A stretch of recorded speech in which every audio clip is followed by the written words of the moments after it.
Donc, les Hachem, je pensais que ce soir, on va traiter le sujet de Amalek. Pourquoi? Parce que vous savez, comme vous savez, ce Shabbat, Shabbat Zachor. Shabbat Zachor, Shabbat où c'est très important que chacun de nous soit présent à la synagogue. Il faut écouter la Kriyat Torah, qui est une mitzvah d'Oraïta. Mitzvah d'Oraïta, mitzvah de la Torah, d'écouter Parashat Zachor, la mitzvah d'écouter la paracha qui nous parle d'Amalek. C'est quelques psukim. Mais vous savez que ça c'est très important, il y a moins de personnes qui le savent. Au moment de cette kriya, au moment de cette lecture-là, il ne faut pas juste dire bon, j'ai lu là en souvenir de Amalek. Non, il y a 3 mitzvot. La première c'est Zachor, comme c'est marqué dans le pasuk, Zachor et Asher asa lecha Amalek bedereb etzetrem mitzrayim. Souviens-toi de ce que Amalek a fait. Ça, le Sefer Achinour ramène que au moment où maintenant tu es sorti d'Égypte, la première mitzvah c'est Zachor, souviens-toi. Souviens-toi, comment on fait pour s'en souvenir? C'est à travers la bouche. On s'en souvient à travers la bouche, on récite la parashat Zachor. À travers le fait de le mentionner dans la bouche, alors à ce moment-là, ça rentre dans le cœur. Et on met Kayem, la deuxième mitzvah d'Oraïta, qui est Al Tishkar. On ne doit pas oublier. Il y a la mitzvah de se rappeler, afin de ne pas oublier. Deuxième mitzvah d'Oraïta, Fat Mitkaven, afin de pouvoir réaliser la troisième, qui est Timche. Efface Timche Zecher Amalek. C'est marqué comme ça, marqué dans le pasuk. Donc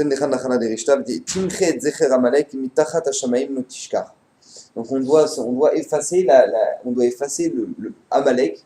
On va essayer de comprendre ce que ça veut dire. On doit effacer Amalek. Et donc encore une fois, il y a 3 mitzvot. Il y a la mitzvah de se souvenir à travers la bouche, la mitzvah de ne pas oublier Al Tishkar, et la mitzvah de quoi? D'effacer Amalek. Très bien. Donc vous savez que c'est très bizarre parce que on a la parashat Zachor qu'on va lire ce Shabbat, et on va Bezrat Hashem, Motzei Shabbat, lire la Megillah. Et on voit que c'est très différent. Vous savez que quand le Ham Israël était dans le désert, il y a eu un peuple qui s'appelait Amalek qui nous a attaqués. Et on a une mitzvah de l'effacer. Kadosh Baruch Hu nous demande d'effacer le souvenir d'Amalek. Pourquoi? Parce que tout simplement, Amalek est un peuple qui a utilisé tous les moyens possibles pour pouvoir faire la guerre. On était en Égypte, d'accord? On était en Égypte, le Ham Israël était sous la tutelle de Paro. Maintenant, nous, on était esclaves chez Paro. Paro nous a fait souffrir, on était esclaves chez lui. Mais Amalek, a priori, le Ham Israël sort, il y a la Shiratayam, tout le monde entier, Azni, Valou, Aloufé, Edom, tout le monde entier a peur, tout le monde entier est terrifié du Ham Israël, dont Akadosh Baruch Hu les a fait sortir, a ouvert la mer pour eux, a fait des 10 plaies d'Égypte.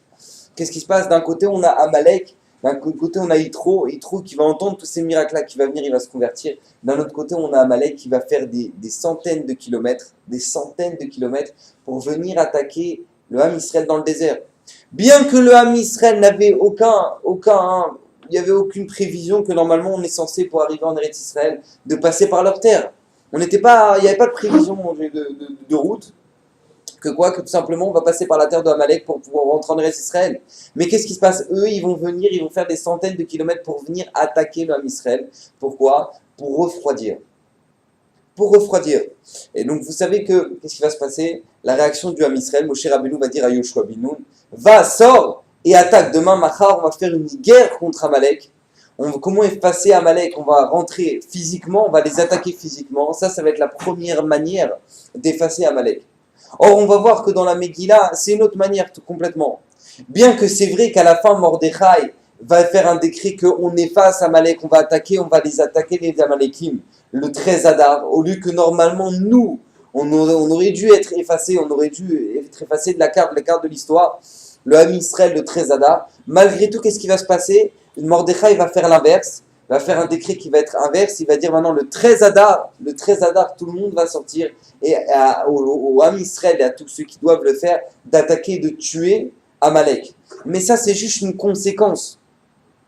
Mais quelle est la guerre qui va vraiment se passer contre Amalek, contre Aman durant toute la Megillah? Ça va être une guerre contre la Tfila.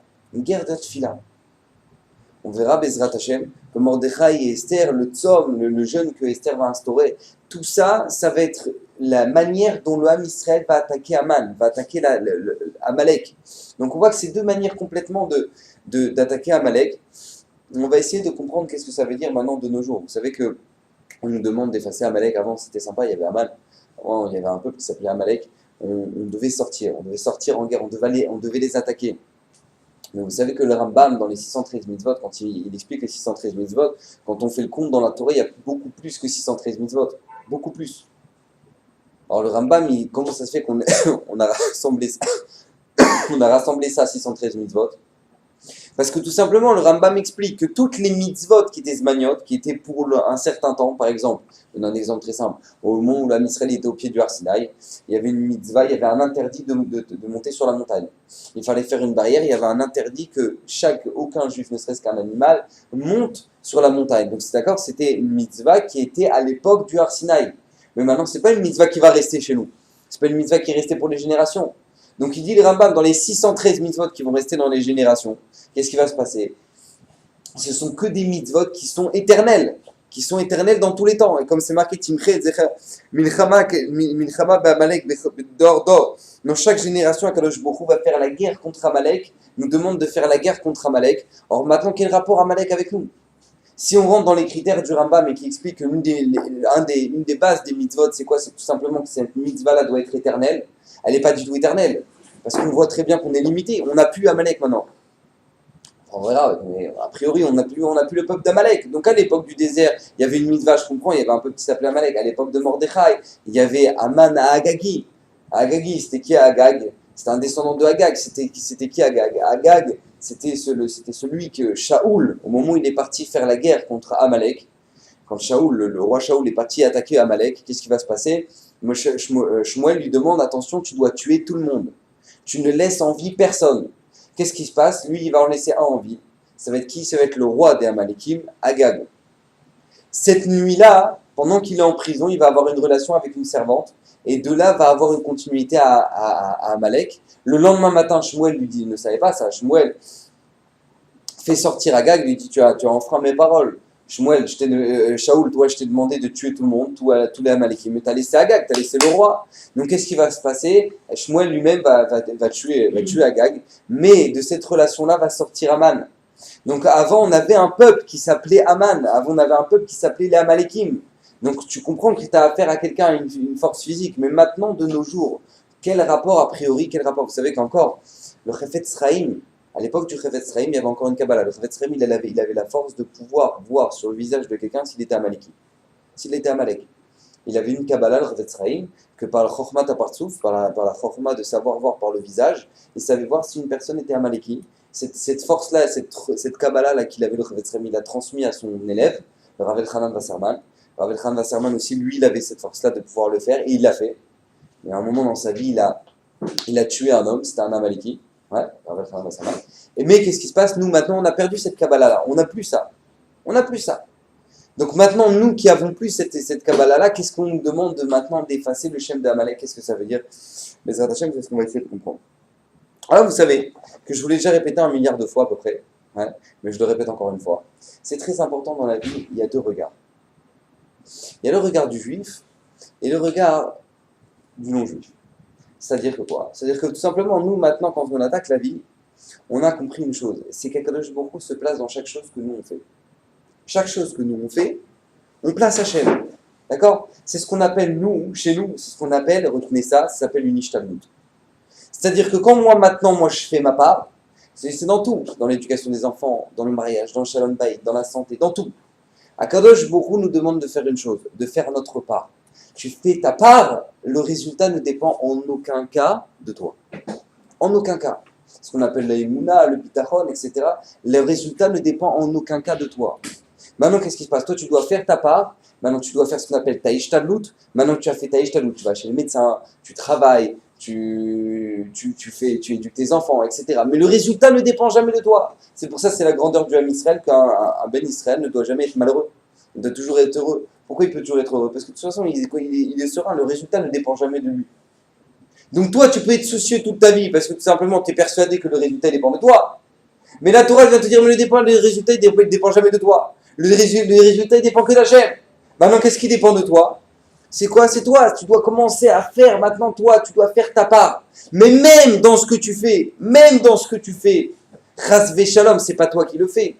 Pourquoi? D'où ça vient ça? Vous savez que c'est la clara de Adam Arishon. Adam Arishon, lui, Akadosh Baruch Hu lui a demandé une seule chose, ne touche pas à cet arbre. Au moment où maintenant, lui, il a touché à l'arbre, il explique le Rav Desser quelque chose d'extraordinaire.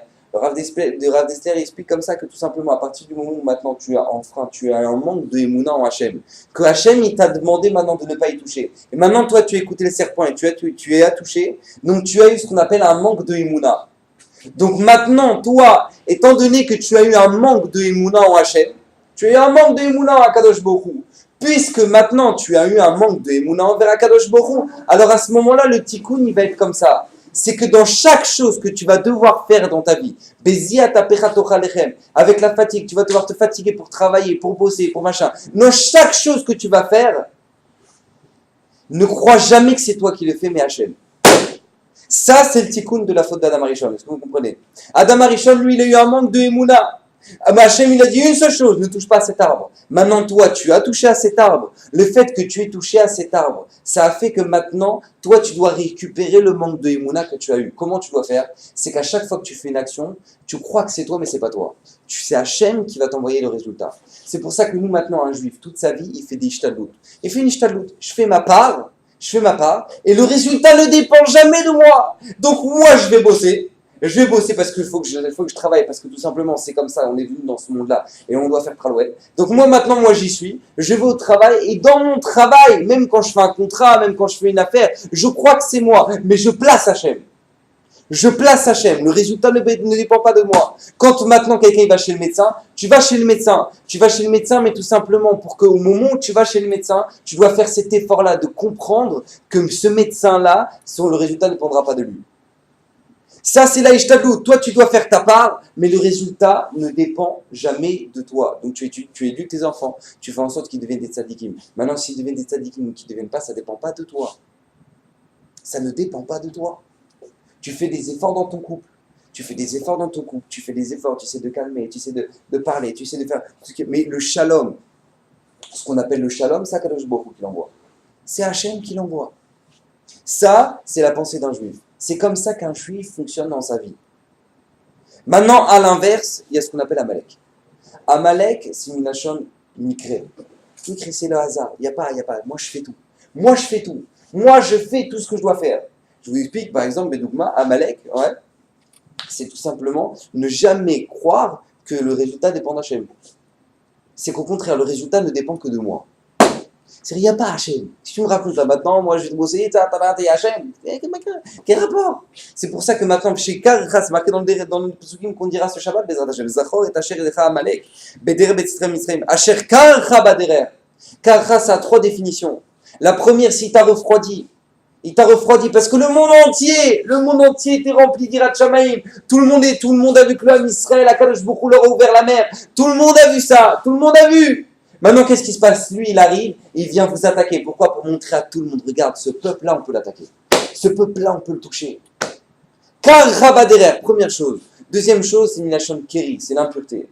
C'est l'impureté. Il va faire en sorte que tu vas faire des avérotes, que tu vas faire des choses pas bien. Comme ça, Akadosh Baruch Hu, il va te quitter. Troisième chose, c'est Minachon Mikré. Car Rabaderer, c'est Minachon Mikré. C'est pas hasard. Il n'y a pas de truc à Hachem, il est dans chaque truc de ta vie. Il n'y a pas, c'est Minachon Mikré. C'est Minachon Mikré.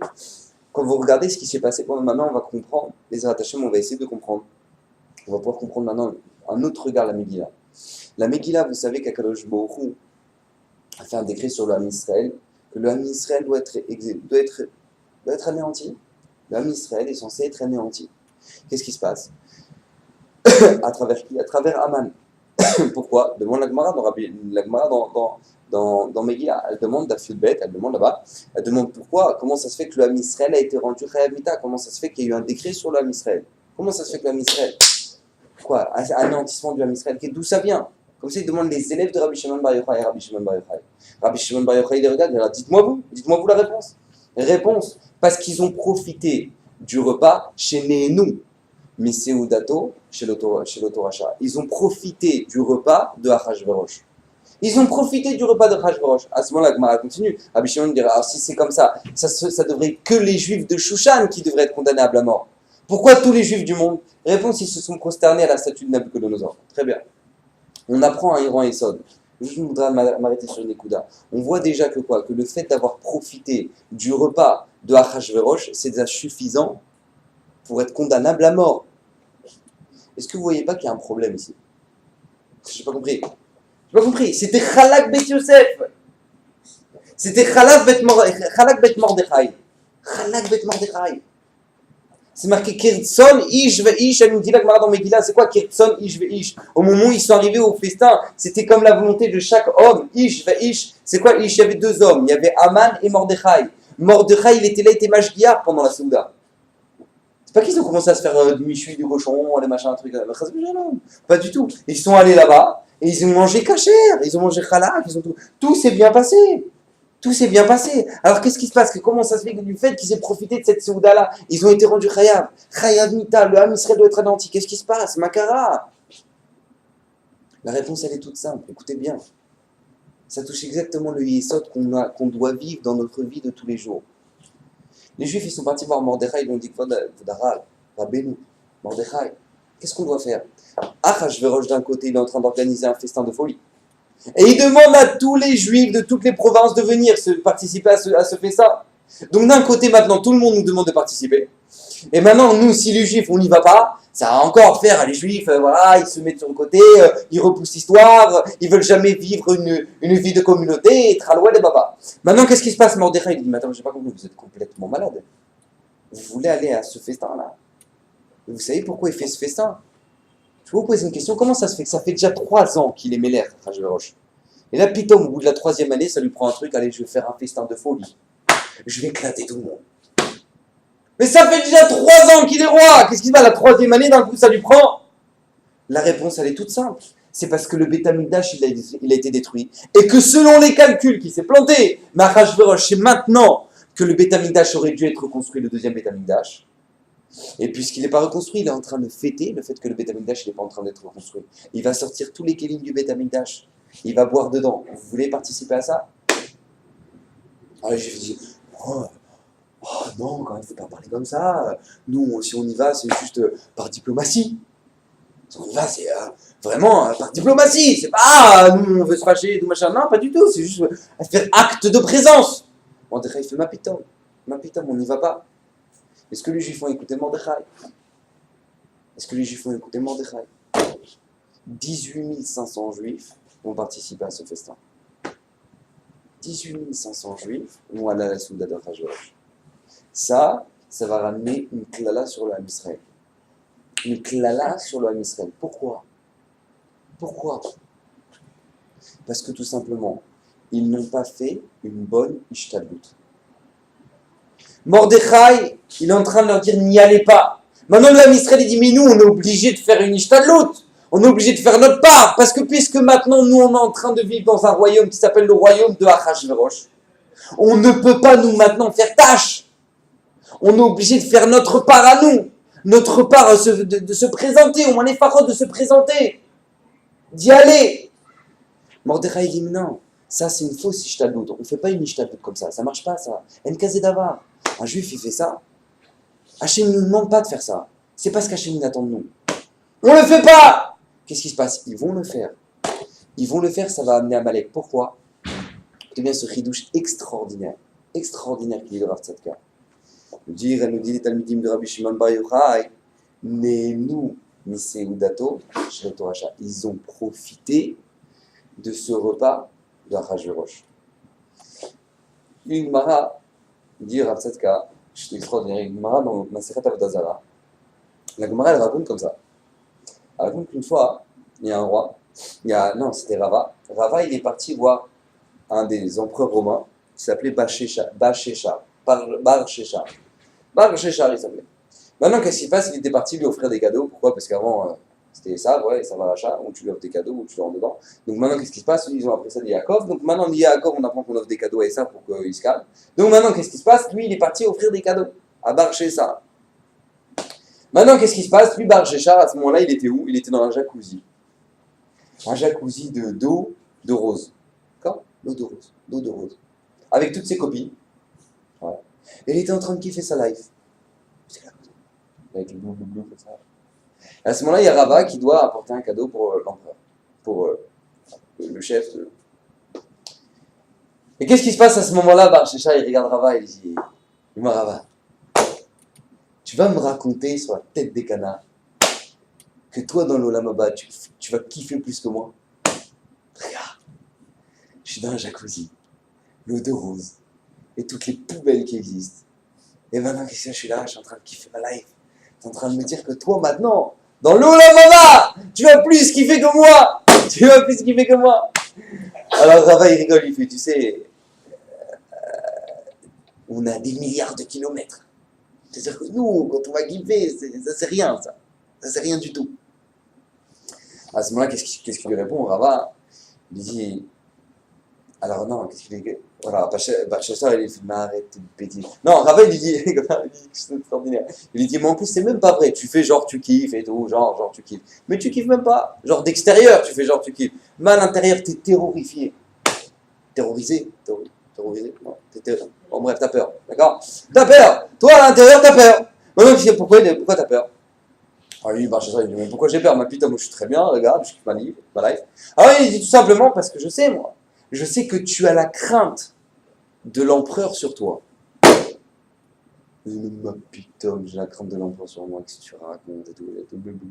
Et regarde, si c'est l'eau qui tremble, c'est pas moi qui tremble, c'est l'eau qui tremble, qu'est-ce que tu racontes?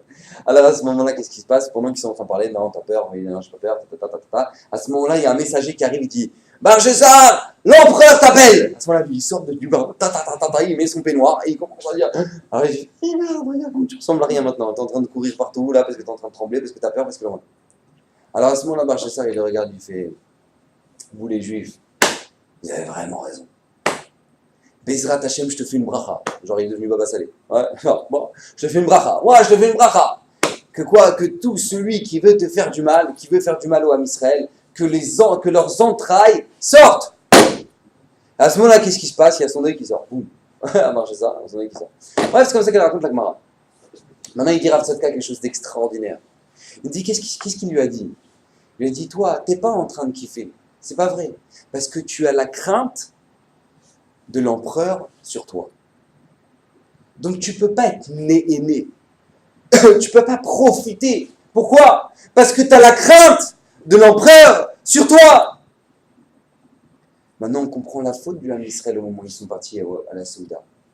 Dit Rabbi Shimon Talmidim de Rabbi Shimon dans la Gemara dans Megillah. Mais nous, ni Seudato, chez Otoracha, ils ont profité de la Seuda d'Achashverosh. C'est-à-dire, comment tu as pu profiter? Comment tu as pu profiter? Si tu as Hachem au-dessus de toi, tu peux profiter.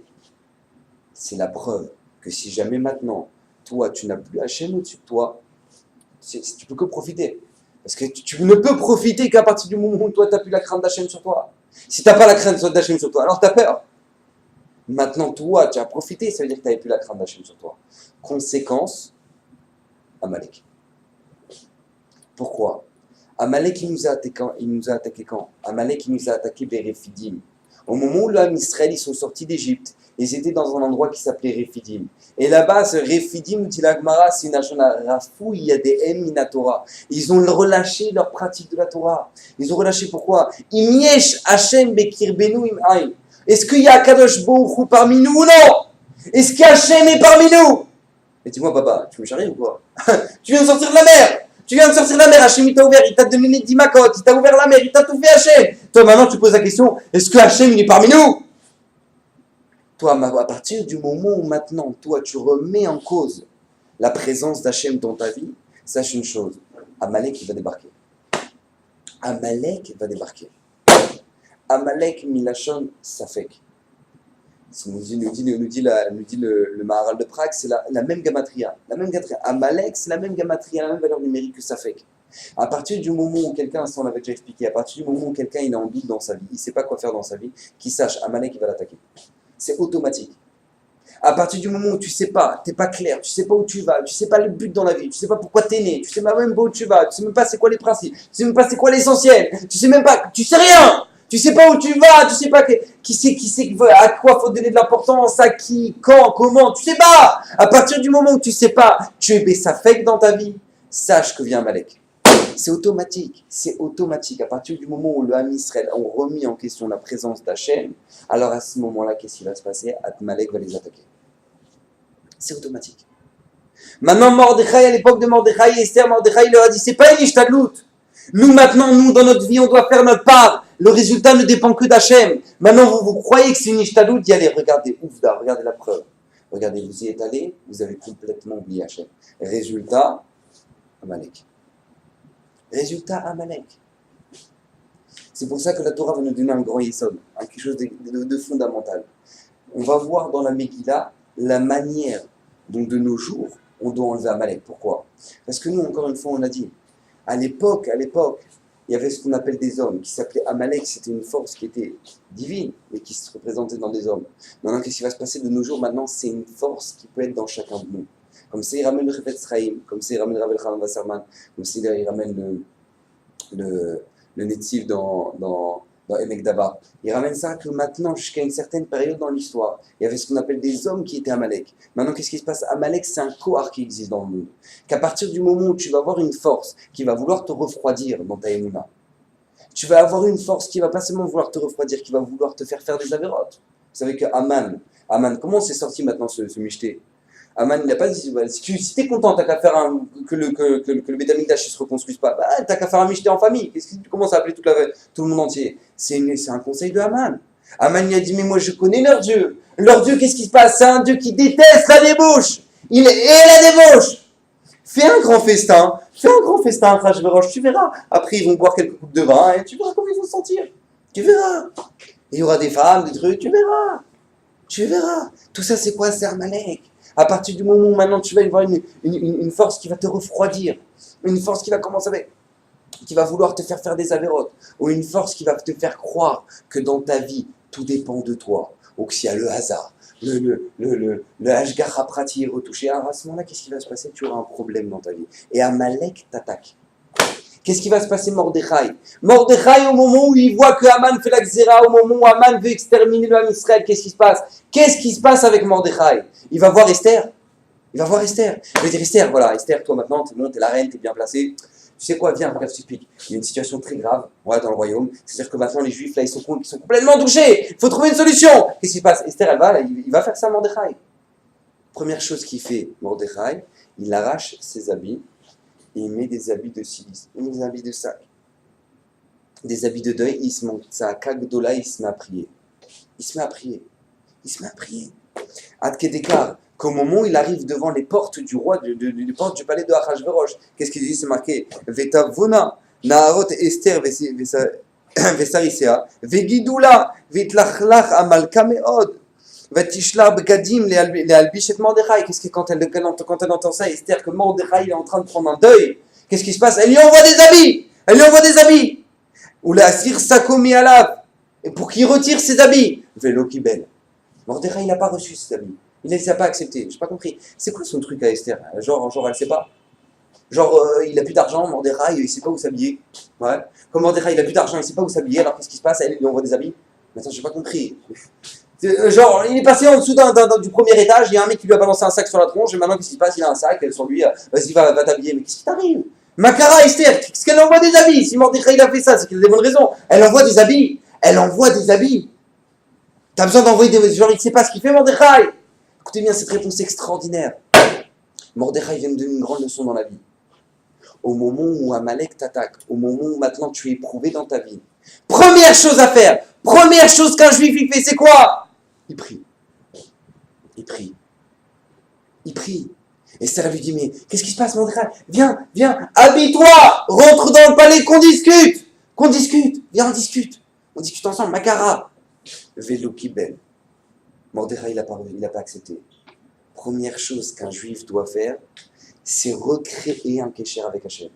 À partir du moment où maintenant toi, où tu as été refroidi, où maintenant Amalek t'a attaqué de toutes les manières que ce soit, sache une chose, première chose qu'un juif doit faire, recréer ce kécher avec Hachem. Comment? La tfila.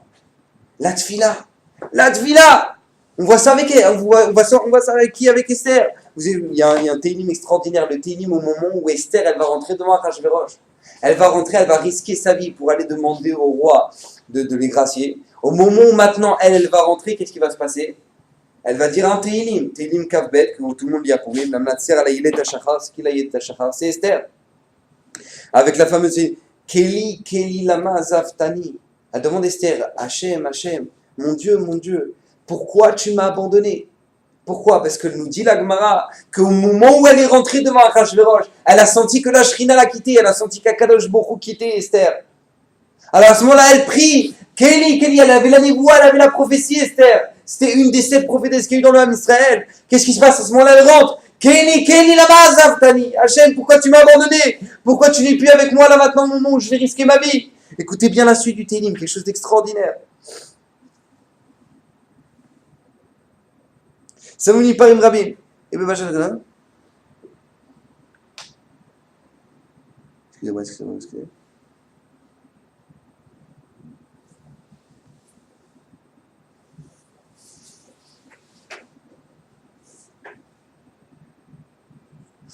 Atzilela, écoutez bien la tfila de Esther, extraordinaire. Et Tzila mecherev nafshi miyad kelev yechidati. S'il te plaît, elle parle d'un chien. Sauve-moi de ce chien-là à qui j'ai affaire. De qui elle parle? Nous dit Midrash, on parle de Achashverosh. Parce que d'après Moshéni mi piarié, sauve-moi de la bouche de ce lion. Alors j'ai pas compris. D'un côté, toi Esther, tu arrives, tu dis qui c'est Achashverosh? C'est un chien. Et après, pas sous d'après, tu dis c'est un lion. Alors, j'ai pas compris, c'est un chien, c'est un lion, c'est quoi? C'est le zoo ici? C'est quoi? Non, c'est sauve-moi de ce chien! Après, c'est sauve-moi de ce lion! Après, c'est quoi? C'est quoi ce truc de malade? Sauve-moi de ce chien, sauve-moi de ce lion! De quoi tu parles? Et en plus, c'est là extraordinaire qui demandera pour voir ce qui pose une question à la faux. Il dit j'ai pas compris. Non, mais tu demandes à Kadosh Baruch Hu de le sauver.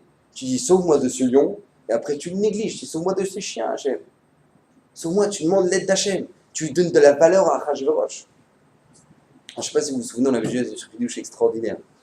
C'est qu'une personne qui se balade dans la rue et qui voit un chien qui est enragé, très énervé. Ouais, très énervé, pas enragé, mais très énervé. Et bon, il monte ses crocs et tout machin. Maintenant, lui, ouais, il sait qu'au pire, voilà la situation, au pire, il risque de se faire croquer. Ouais, mais c'est au pire, c'est que normalement, il n'est pas censé mourir, ouais, d'accord? Tu te demandes par un chien, tu n'es pas censé mourir, d'accord? Il y a un chien qui t'arrive, sauf si c'est maintenant les pitbulls qu'on fait, mais bon, normalement, la normalité des chiens, ouais, c'est que tu n'es pas censé mourir. Maintenant, qu'est-ce qui se passe? Donc, un chien, au pire, quand il va venir t'attaquer, toi, tu te dis, bon, ça racole, je suis plus grand que lui, je suis un homme, je lui donne des coups, machin, bon, je vais me faire peut-être esquinter un peu, maintenant, je vais réussir à me battre! Je pose la question. Un mec qui se retrouve en face d'un lion, ouais, qu'est-ce qu'il fait? Il sort son stylo, il marque sur sa sandale son nom, pour qu'au moins on ait un souvenir de lui. Ouais, on va voir des ossements, des trucs, des machins. Bon. Alors qu'est-ce qui se passe? Au moins qu'on retrouve que c'était moi. Alors, et le temps de marquer ton nom sur ta sandale. D'accord? Parce que c'est tout ce qui restera de droit. D'accord? Vous êtes clair? C'est la page toute. C'est la normalité des choses. La normalité des choses, c'est quand maintenant tu te retrouves face à un chien, tu as un espoir de t'en sortir. Quand tu te retrouves face à un lion, tu as un espoir. Tu as un espoir. Elle vient Esther, elle fait une fila extraordinaire. Elle dit que ça va attacher, elle dit que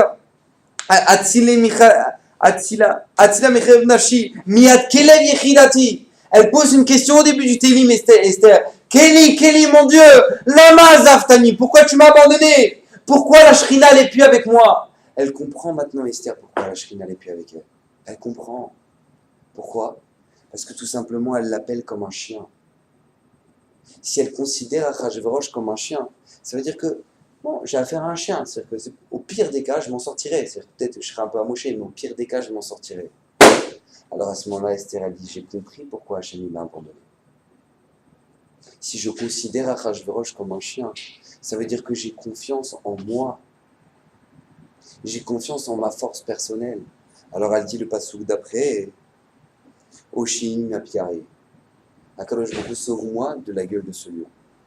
Pourquoi? Parce qu'à partir du moment où je considère Achashverosh comme un lion, c'est-à-dire que je sais que sans toi, Hachem, j'ai aucune aide, alors à ce moment-là, qu'est-ce qui va se passer? Elle aura l'aide d'Hachem. Elle aura l'aide d'Hachem. Ça, c'est ce que Mordechai et Esther nous ont appris. Il y a une force qui s'appelle Amalek. Il y a une force qui s'appelle nous refroidir dans notre avodat Hashem, nous refroidir dans notre vie, nous refroidir dans la Emouna. Toi maintenant, tu es en train d'avancer dans les mitzvot, tu te renforces, tu mets plus de kavanah dans tes brachot. Et t'as l'autre qui te regarde, il se joue le mec, genre le mec, il fait les brachot du Harizal, genre. C'est Amalek. Rabotai, c'est Amalek. À partir du moment il t'a refroidi. Il t'a refroidi. Au moment où toi maintenant, t'as la Emouna, t'es en train de te renforcer, t'as quelqu'un qui vient t'attaquer, c'est quoi? C'est Amalek. C'est Amalek. Amalek Minachon Mikré. Minachon Mikré, il n'y a pas de truc qui se me raconte. Maintenant, tu vas travailler. Et genre, tu vas travailler. Et maintenant, toi, tout dépend d'Hachem. Parce que maintenant, toi, t'as Parnassa, les fixes à Rosh Hashanah. Mais arrête ton délire, vas-y. Tu bosses, tu verras. Tu vas gagner du fric. Tu bosses pas, tu gagnes pas de fric. C'est comme ça. C'est comme ça. C'est comme ça.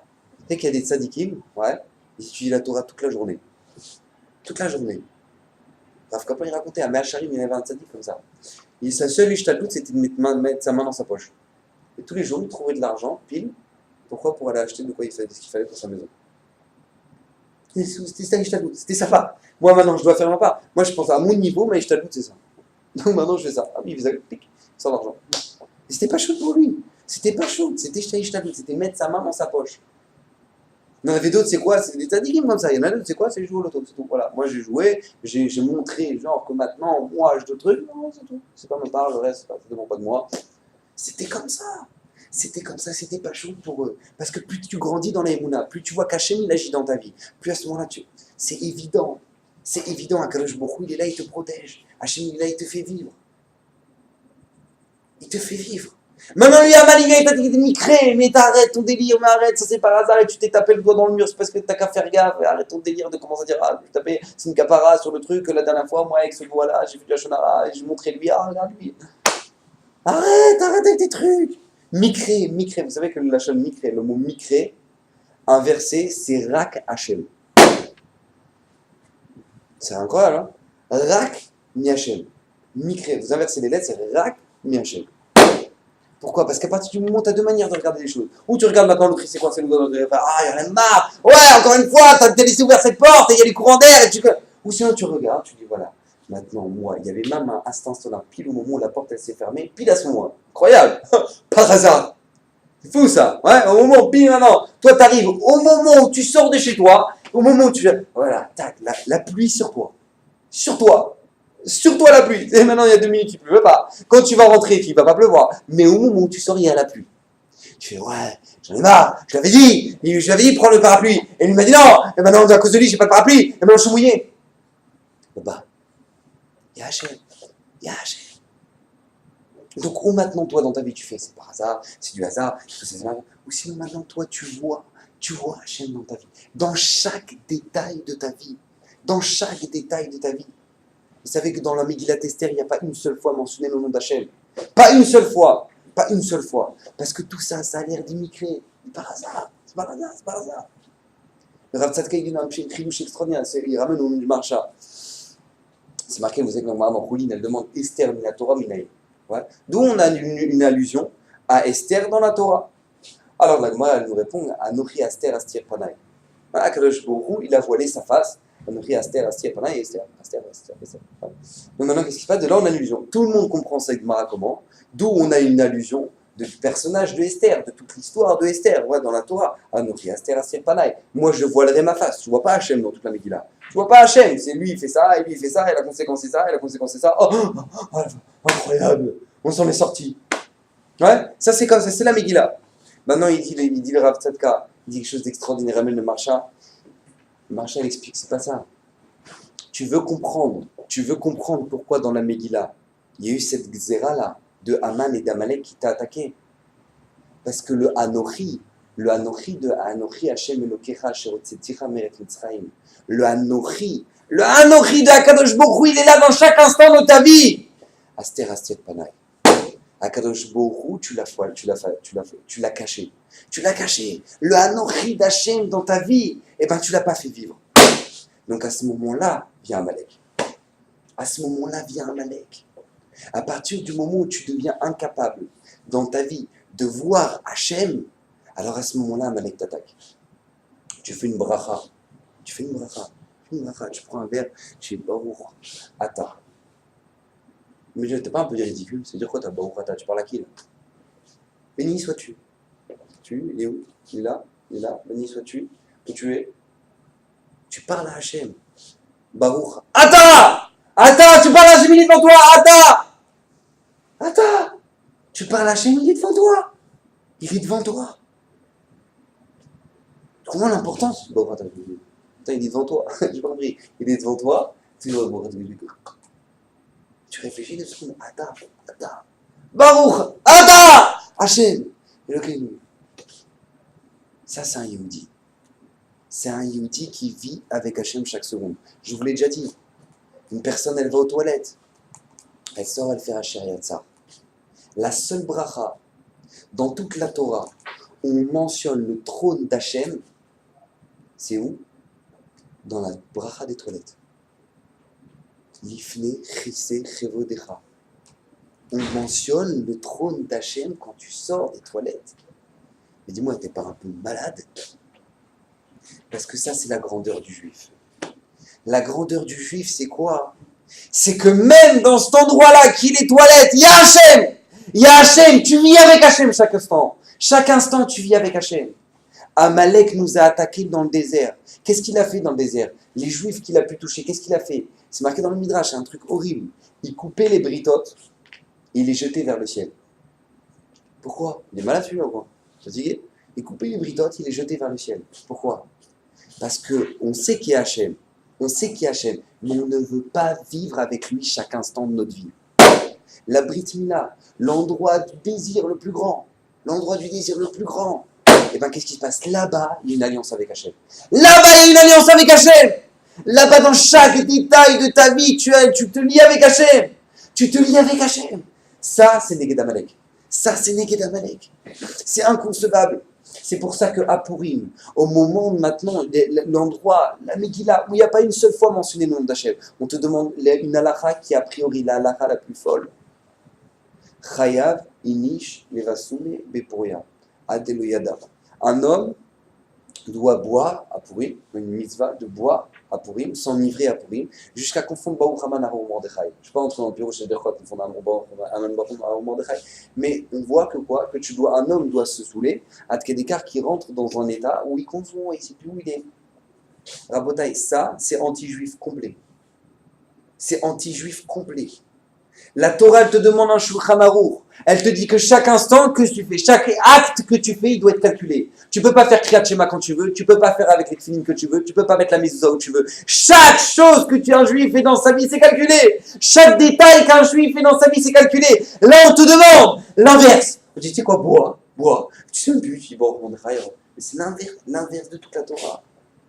L'inverse de toute la Torah, que chaque juif il doit faire ses choses des kavanas. Tu fais une mitzvah, tu as des kavanot, et plus tu grandis dans la Torah, plus tu as des kavanot dans les mitzvot que tu fais. Donc tu sais quoi, bois, et machin, je sais plus, Mordechai, Aman, Baruch Harour, je suis un peu Harour, Mordechai, Baruch Haman. C'est anti-Torah cette halakha. Comment ça se fait qu'on te la demande à pourrir? C'est quoi ça, cette mitzvah? Chaya vini, je l'ai rassou, mais pour rien. Adeloyada, mais l'Harour Mordechai, Baruch Haman. La réponse elle est extraordinaire. C'est parce que tout simplement, la grandeur du juif, est-il Agmara, Nichnas Yain Yatsasod. Un juif, c'est quand maintenant, lorsqu'il rentre du vin en lui, il sort des secrets de la Torah de chez lui. Ça, c'est un juif. Que même dans la chose qui pourrait être la plus dépravée du monde, qui s'appelle le fait de s'enivrer, chez un juif, c'est kadosh. Parce que tu veux voir c'est quoi le Ham Israël. C'est quand maintenant il est en train de s'enivrer. Il sort de lui des divrei Torah. Vous savez que le Rav Israël Salanter, le jour de Purim, il s'enivrait, et lui il sortait que de la Kabbalah. C'était un monstre, c'était un géant, Rav Israël Salanter. Mais personne ne connaissait comme ça. Tout le monde connaissait à travers le Moussa, c'est lui qui a fondé le Moussa. Mais personne ne connaissait en Kabbalah, il sortait que la Kabbalah. Parce que Nirnas Yain Yatsasod. Parce que dans le Ham Israël, même les choses qui pourraient être a priori les plus basses, et bien qu'est-ce qui se passe dans le Ham Israël? C'est quelque chose de grand. Chas v'shalom, si quelqu'un y boit, et le jour de Purim il fait une avéra, il oublie de faire une bracha, il dit, ça y est, t'as fait une avéra. T'es pas trop cette mitzvah, ne fais pas cette mitzvah. Vaut mieux pas que tu fasses cette mitzvah que tu fasses une avéra. Et quelqu'un qui sait bien faire cette mitzvah, il va ressortir quelque chose d'extraordinaire. Extraordinaire. Moi, je vois mon Rav, à chaque fois pendant Purim, je vois. Mais quel Chidushim il sort. Il est où? Quel Chidushim, quelle Torah il sort. Des Gemarot, et une Mara là-bas, elle dit ça, Mais comment c'est possible? Parce que dans le Ham Israël, même les choses les plus basses de la vie, a priori, c'est une grandeur extraordinaire. Vous savez que lui dit le Harizal, Purim, Kippour, c'est que comme Pourim. Kippour. Kippour, c'est qu'est Pourim. Ah, dis-moi, tu vas la vie, quoi.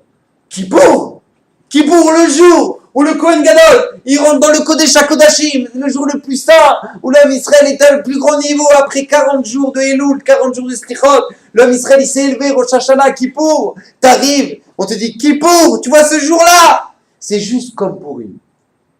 Ça, c'est même pas Pourim, c'est pas Pourim, c'est juste comme Pourim. Quel rapport? Il y a bien deux fêtes qui sont complètement opposées, c'est ça. Kippour, tu fais que de prier toute la journée. Ouais. Pourim, tu pries, tu vas faire le Shinoch Manot, tu vas m'acheter. C'est peut-être le jour où tu passes le moins de temps dans le Beth Midrash. Kippour, c'est le jour où tu passes le plus de temps dans le Beth Midrash, dans le Beth Knesset. Tu fais que de prier toute la journée. Tu fais que de prier toute la journée. Kippour, tu jeûnes. Kippour, tu jeûnes. Et à Pourim, tu fais tout le monde, tu dis, tiens, mange, le michté, la nuit, tu vas faire le michté, machin, truc. C'est les deux jours qui sont les plus opposés. Les deux jours qui sont les plus opposés, c'est ça. On te dit Kippour, tu sais quoi, t'as pas le droit de t'habiller n'importe comment, tu n'as pas le droit de mettre des habits, des chaussures de cuir, machin. Pourim, habille-toi comme tu veux. Ouais, vas-y, délire et tout, fais des déguisements, fais des trucs. Makara, c'est bien les deux jours les plus opposés. On te dit Kippour, c'est même pas arrivé à Pourim. Makara, t'es bien ce pchat extraordinaire. Kippour, tu demandes une seule chose, qu'Akadosh Baruch Hu te pardonne, pour que tu aies à nouveau ce qui est cher avec lui. Pour avoir à nouveau ce lien avec lui.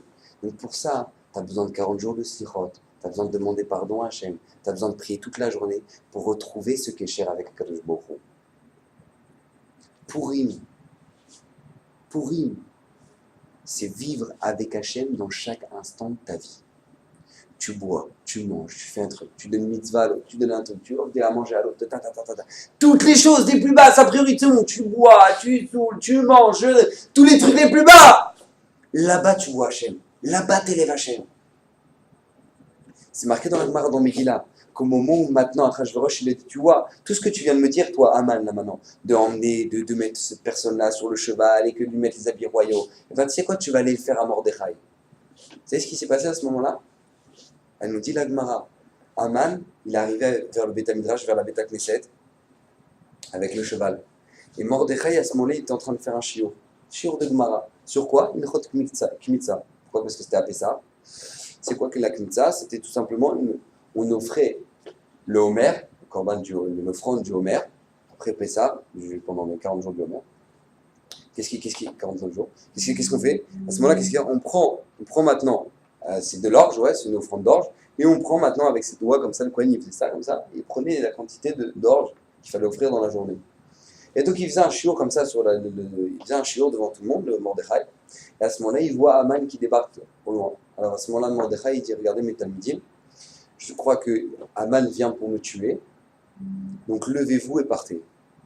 À ce moment-là, Mordechai, il se met à prier. Ça va raconter la Gemara dans Megillah. Il se met à prier. Et à ce moment-là, Aman rentre, il lui dit, qu'est-ce que tu étais en train de faire là? Il dit, j'étais en train de faire un shiur de quoi? De la Kmitza. C'est quoi ça? Je vais t'expliquer, tout simplement, on lui fait un shiur de Torah, ouais, à Aman, ça va. Et donc maintenant, quand il lui explique, voilà, c'est de l'orge qu'on offre pendant le Homer, etc. On offre une Kmitza de Homer, etc. Mais tu sais quoi? Ton shiur sur le Homer, sur la Kmitza, là, ça a contrecarré mes 10 000 kikar kesef que je voulais vous acheter le Ham Israël. Maintenant, je vais devoir t'habiller et te mettre sur le cheval. Demande le Maharal, c'est quoi ce Maharal de fou? Tout ce truc. Aman, il arrive, il dit, tu vois, ton Dvar Torah, sur la Kmitza, et ben ça a contrecarré tout, et maintenant, je te mets sur le cheval. Quel rapport maintenant? Comment Aman, il fait le rapport entre les choses? Quel rapport? Je vous rappelle, Aman, c'est Amalek. Aman, c'est Amalek. C'est quoi cette Kmitza là? C'est une offrande d'orge. C'est quoi l'orge? C'est la nourriture des animaux. Aman, il a vu qu'à partir du moment où le Ham Israël, il était capable d'offrir à Hachem même de la nourriture des animaux, même de l'orge, même ça il élève pour Hachem, même ça il met Hachem dedans. Alors à ce moment-là, moi j'ai plus d'espoir. J'ai plus d'espoir parce qu'ils mettent Hachem partout. Ils mettent Hachem partout. La mala du Ham Israël, on nous demande, on va lire encore une fois ce Shabbat, on va lire Parashat Zachor, on doit tous aller écouter. Parashat Zachor, 3 mitzvot. Zachor, Masha, Sadech Amalek. On doit se rappeler, deuxième mitzvah, Al Tishkar, on ne doit pas oublier. On doit se rappeler, on ne doit pas oublier. La troisième chose, c'est quoi? Timche, fais la guerre. efface Amalek. Mais comment je peux faire ça? J'ai pas Amalek! Dans ta vie, Baba, dans ta vie de tous les jours. Dans ta vie de tous les jours, place Hachem. À partir du moment où maintenant, toi, tu ne crois pas qu'il y a Hachem dans chaque seconde dans ta vie, alors à ce moment-là, Amalek t'attaque. Tu as Amalek en toi. On te demande d'effacer le Amalek qui est en toi. Toutes ces lourdeurs-là, de vouloir t'attaquer, de vouloir la prison, de vouloir faire la débauche. Il voulait faire la débauche. Amalek, il veut t'amener la débauche. Il coupe les briques milotes, il les jette vers le ciel. Il n'y a pas de Gdoucha, il n'y a pas de tous ces trucs, d'Atsnio, tous ces trucs-là. Il n'y a pas, faut arrêter le délire. C'est quoi ces trucs-là là? Faut être sioud, faut chômer Naïm, faut faire attention, faut faire la Gdoucha et le mikvé. Il n'y a pas, qu'est-ce que tu me racontes? Tu vas rentrer dans l'eau, tu vas sortir, tu es devenu pur. Ça c'est Amalek. À Botaï, ça c'est Amalek. À partir du moment où chacun de nous rentre dans notre cœur que quoi? Que nous, il y a une seule chose, il y a Hachem dans chaque chose de ta vie. Et qu'on te demande une chose, fais ta part, et Hachem il fera le reste. Mais fais le bien, fais le bien, fais le bien. Parce que si jamais Amalek t'attaque, qu'est-ce que tu dois faire? Mordechai et Esther, ils ont dit quoi? Ils ont dit, tu fais une seule chose, recréer le kécher avec Hachem. Prie, prie et un kécher avec Hachem. Parce que dans ta vie, c'est lui qui t'attaque. Dans ta vie, c'est lui qui t'attaque. Peut-être on est en train de traverser une génération très difficile. Mais od kasha. Mais od kasha. On a des Amalekim dans le Ham Israël. Des Amalekim dans le Ham Israël. Des gens qui sont là pour te faire croire qu'on n'a rien d'autre comme différence que nous et des Goïms. On n'a pas de différence, on est un peuple comme tous les autres. On est un peuple comme tous les autres. On ne veut pas de Torah. On ne veut pas de Torah. Qu'est-ce que ça apporte la Torah? Qu'est-ce que la Torah ça peut apporter? C'est grave, c'est marqué dans la Gemara, dans Megillah. Écoutez bien ce que je vais vous dire. Je vais vous dire un gros chidouche ce soir. Celui qui croit que le Ramatkal de l'armée, d'Israël, il a plus de valeur qu'un enfant de 8 ans qui étudie une Mishnah ou une Mikra à Pikoros. Il n'a pas de part dans la Torah. La Gemara nous dit, dans la fin du traité Megillah, c'est marqué comme ça. Écoutez bien. Qui Mordechai Yehoudi, Mishnah, dernier passouk de la Megillah. Mishneh Nemeler, Achashverosh, Vegadol la Yehudim, Veratsouy les Rovechav. Il était aimé de la majeure partie de ses frères. Mordechai. Nous dit la Gemara dans Megillah.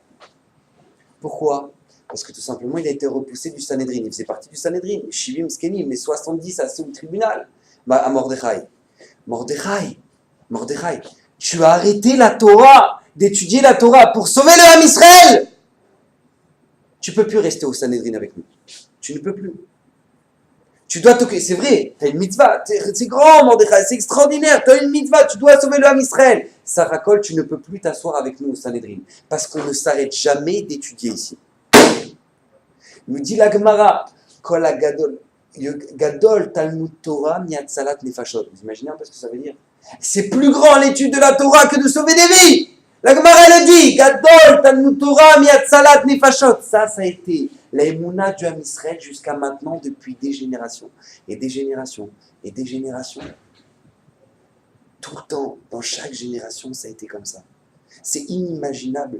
C'est inimaginable. La Gemara dans Baba Batra, elle dit à partir du moment où maintenant, écoutez bien, c'est incroyable. La Gemara dit dans une ville, les gens ils ont estimé que maintenant il y a besoin d'une protection. D'accord, il y a besoin d'une protection. Ça veut dire la Gemara. Donc qu'est-ce qui se passe? On demande à tout le monde de cotiser pour construire une muraille autour de la ville. Voilà. Elle dit tout le monde doit cotiser pour construire une muraille. Il y a les seules personnes à qui on ne demande pas d'argent, on n'a pas le droit de demander de l'argent, dit la Gemara, c'est qui? C'est à ceux qui étudient la Torah. On n'a pas le droit de leur demander de l'argent pour construire une muraille. Pourquoi? Dit la Gemara. Pourquoi on ne leur demande pas d'argent? Parce que leur étude protège la ville.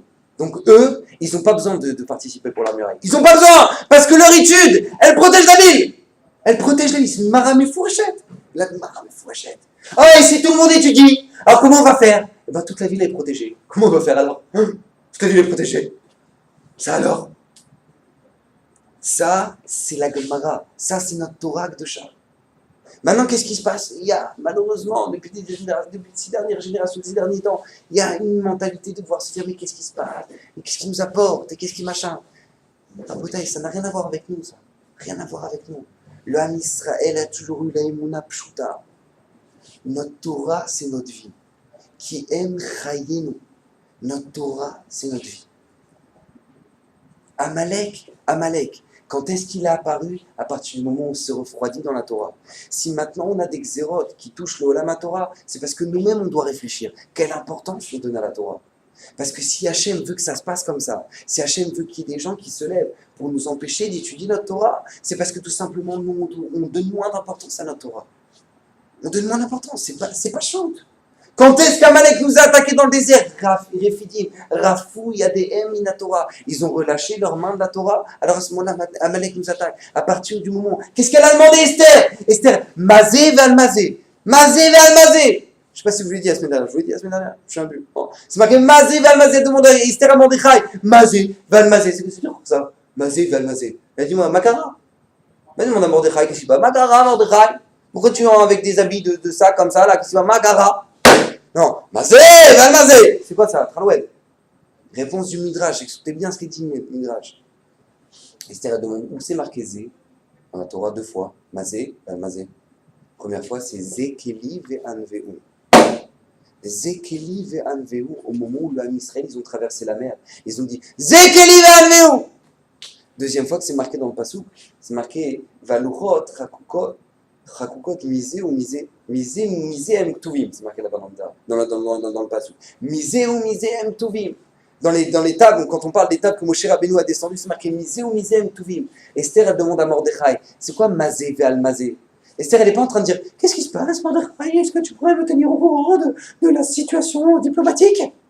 Rien à voir. Elle est en train de dire, mais qu'est-ce qui se passe? Si le Ham Israël, si Amalek nous a attaqués, c'est parce que forcément, ou on a un problème avec Zekeli ou on a un problème avec Hachem, le lien qu'on a avec Hachem. Ou le deuxième problème, c'est quoi? C'est qu'on a un problème avec notre Torah. On a un problème avec notre Torah. C'est ce qu'on doit faire, se renforcer.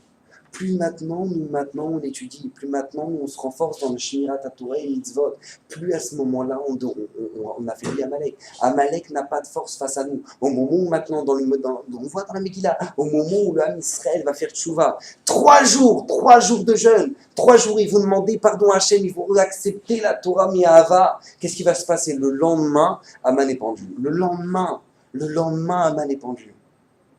Parce que ça dépend que d'une seule chose, ça dépend que de nous. Nous, maintenant, dans notre vie, on a plein de sphécotes, on a plein de doutes, on ne sait pas où on va, on ne sait pas ce qu'on doit faire. Alors, du coup, ça emmène plein de fautes, ça emmène plein d'avérotes, et les copains, et les copines, et les machins, et les trucs. Parce qu'on ne sait pas où on va, on ne sait pas ce qu'on doit faire, on ne sait pas par où aller, on ne sait pas par quel chemin aller, on ne sait pas ce qu'Hachem attend de nous, on ne sait pas ce qui nous attend. À partir du moment où tu n'es pas clair sur tout ça, à partir du moment où tu n'es pas barour dans tout ça, alors à ce moment-là, Amalek, il t'attaque. C'est comme ça. C'est le Kohar de Amalek. Maintenant, nous, on te demande encore une fois ce Shabbat, Timche Zecher Amalek. Tu dois maintenant effacer Amalek. Comment? Le Amalek qui est en toi. Le Amalek qui est en toi. C'est l'effort que tu dois faire. Tu dois être clair dans ta Emouna. Tu dois être clair dans de placer Hachem chaque instant dans ta vie. Être clair dans chaque épreuve qui t'arrive dans ta vie. Ne pas réfléchir comme un âne. Ne pas réfléchir comme un goy. Toi, Hachem, je vous l'ai expliqué, je vous ai raconté cette histoire-là. Le Allemand Mitzvah Klosenburg, c'était pas chaud pour lui quand il devenait malade. Et ben, qu'est-ce qui se passe? Il voyait Hachem. Il m'arrive des événements. J'ai perdu de l'argent. J'ai perdu ça. C'est évident, c'est Hachem. C'est Hachem. Si maintenant mon frigo il marche pas, moi je sais pas, une fois il m'a dit, mon frigo, voilà, j'ai un problème avec mon frigo. Il est arrivé, il a fait un chèque à Koupa Taïr. Ouais, à caisse de Zdaka. De la moitié, il m'a dit, regarde, tu veux que je t'apprenne une grande ségoula dans la vie? Il dit, je te comme ça. Quand maintenant, toi, il t'arrive une crasse avec l'argent, ouais, et bien la moitié de l'argent que tu es en train de perdre, tu le donnes à la tzaka. D'accord? Tu donnes à la tzaka. Tu verras, c'est une ségoula pour la tzaka. C'est une ségoula pour. Donc qu'est-ce qui se passe? Tu as un problème avec ton frigo, tu donnes la moitié de la réparation. Tu regardes combien ça va te coûter, tu donnes ça à la tzaka, tac, tu verras ton frigo, il va marcher. Pourquoi? Parce que tout simplement, puisque tu es ma'amine que si Hachem t'envoie une galère de parnassa par rapport à ton frigo, que tu dois te racheter une frigo, alors tu as 2 façons de réagir où tu te dis, oh, de toute façon il est vieux, c'est un frigo Bosch, et de cette édition-là ils ont plein de problèmes, et bah et tu peux raconter le baratin jusqu'à demain. Ouais. Ou sinon tu peux dire, mais Hachem, pourquoi il me fait perdre de l'argent? Pourquoi Hachem là maintenant, il veut que je perde de l'argent dans un frigo? Réponse, c'est que j'ai mal géré mon argent. Donc qu'est-ce qui se passe? Je le gère mieux. Tu verras, c'est une ségoula. Et j'ai dit ça à ma mère une fois. Je vais raconter une petite histoire sympathique entre nous. J'ai dit ça une fois à ma mère. Je lui ai raconté cette histoire parce qu'elle ne trouvait plus son appareil photo. Donc elle était en France. Ma mère, elle n'a pas pour elle. Quand elle cherche quelque chose, c'est qu'elle a mis le laser. Ouais, il n'y a pas genre j'ai mal regardé. Ouais. C'est une femme. Ouais, quand elle a tout vu, il n'y a pas. Quand il n'y a pas, il n'y a pas. C'est assuré. Maintenant, qu'est-ce qui se passe? Je dis, ouais, j'ai entendu, moi, Rassamel, Mourad, mon Shiva, il me dit, fais ça, fais ça. Alors, qu'est-ce qu'elle a fait? Elle est partie sur le site de la FNAC, elle a regardé combien ça coûte un nouvel appareil photo. Elle a regardé le prix de l'appareil photo, et elle a donné un coup à tailleur. À ce moment-là, au moment où maintenant, elle se retourne, il y a l'appareil photo au milieu de la chambre, sur la moquette blanche. Au milieu, comme ça, au milieu. Alors, je sais, moi, mes parents, ils ont un chat, ouais. Bon, alors dire que c'est le chat qui l'a ramené là maintenant à ce moment-là, bon, c'est un peu incroyable, d'accord? Mais en tout cas, c'est ce qui s'est passé. Ça marche pas une fois, ça marche pas deux fois, ça marche pas trois fois, mais bon, d'accord? C'est comme ça. Elle a trouvé l'appareil au milieu de la moquette, d'accord? Donc il faut vraiment être bigleux, d'accord, pour pas trouver un appareil photo comme ça. Parce que tout simplement, quand tu vis avec Hachem, t'as pas de problème. Parce que quand tu sais que maintenant, tu vois qu'au moment où Hachem il te fait une galère, et que maintenant au moment où il t'envoie la galère, c'est pourquoi? C'est parce que tu dois réfléchir de ce qui te passe. Toi, t'arrives, tu te mets une amende, tu te tapes une amende de 250 shekels. Tu dis, ah, il y en a marre, c'est pourri de flics, et machin, un truc. Si maintenant, toi, il n'y avait pas de raison, et que maintenant tu as reçu cette amende-là, pose-toi des questions. Qu'est-ce que tu fais avec ton argent? Tu sais que moi, une fois, ça m'est arrivé. Ouais. Je roulais sur l'autoroute, je me suis fait flasher. C'est pas bien. D'accord? Pas se flasher. Il faut rouler doucement. Et donc, qu'est-ce qui s'est passé? Moi, je me suis fait flasher et je suis arrivé et c'était une voiture de location. Et donc, qu'est-ce qui se passait? Donc, je me vois, galère, je suis flashé. Bon, bref. Hein. J'arrive, bon, je sais combien ça coûte le flash? Je sais pas, moi, 150 shekels. Alors, j'ai pris 150 shekels, je donne un coup à tailleur. J'ai eu une nouvelle. Une nouvelle, où je vais me rappeler, du tout. Parce que si ça racole la chaîne, il te fait un truc dans ta vie. Tu te dis, fais attention, tu as un problème avec l'argent, ou là, tu fais attention comment tu gères ton argent. Alors à ce moment-là, tu places Hachem dans ta vie. Quand tu places Hachem dans les moindres détails dans ta vie, tu as la bracha. Tu as la bracha. Les attachements qu'on soit zoré, il faut être imré zecharamalik dans chacun de choses de notre vie. Chaque action qu'on puisse faire, placer à Kadosh Borou, Kadosh Borou puisse résider parmi nous.